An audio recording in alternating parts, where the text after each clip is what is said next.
Consider the operation of single-phase induction motor.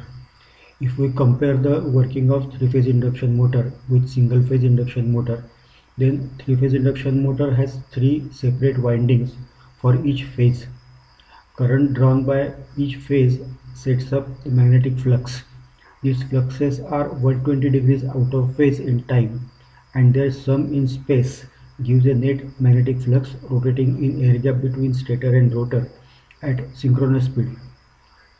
But in case of single phase motor, two windings are placed in rotor slots.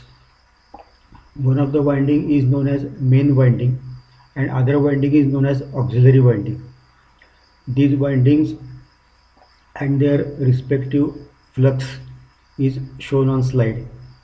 Due to difference in values of impedances of each windings, current drawn by each winding differ in magnitude as well as in phase. We generally refer to synchronous speed that depends on number of pole pairs. Similar to repetition of pole pairs in three-phase induction motor, single-phase motor also may have more than one pole pair. This decides synchronous speed of single-phase induction motor. Initially, if we consider only main winding, then flux produced by current flowing through it changes with respect to time. Such a change is described as pulsating flux, whose value with respect to space coordinates do not change. If we analyze the fundamental component of pulsating flux, then we may resolve it into two components that are rotating in opposite directions at synchronous speed. This way of analyzing allows us to use theory developed in three-phase induction motor. These resolved fluxes rotating in opposite directions are shown on slide with phasors inside the circle. Such a 5 positions of oppositely rotating magnetic fluxes are shown on slide corresponding to 0, 45, 90, 135 and 180 degrees. In case of three-phase induction motor, only one component of flux used to be present. For single-phase motor, if we superimpose result of torque speed characteristics for both of the magnetic fluxes components, then we come to know that at the starting torque is 0. This situation could be seen on graph at slip equal to 1. For overcoming this problem of 0 starting torque, we add auxiliary winding, that is 90 degrees away in space and some degrees of electrical angle away in time.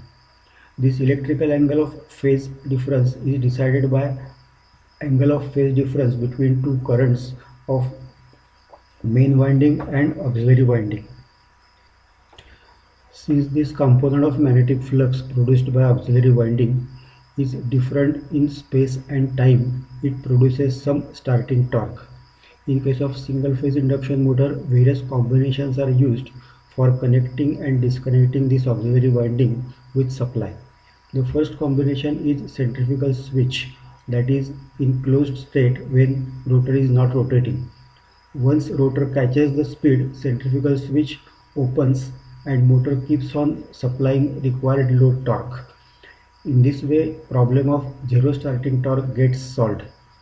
The schematic shown on slide have two windings.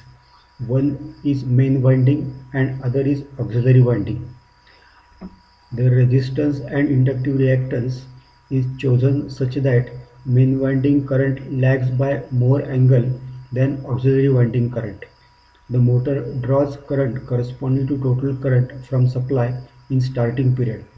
Once motor catches the speed, at certain speed centrifugal switch disconnects auxiliary winding from supply and motor keeps on getting power from main winding and follows the speed torque characteristics similar to three-phase induction motor.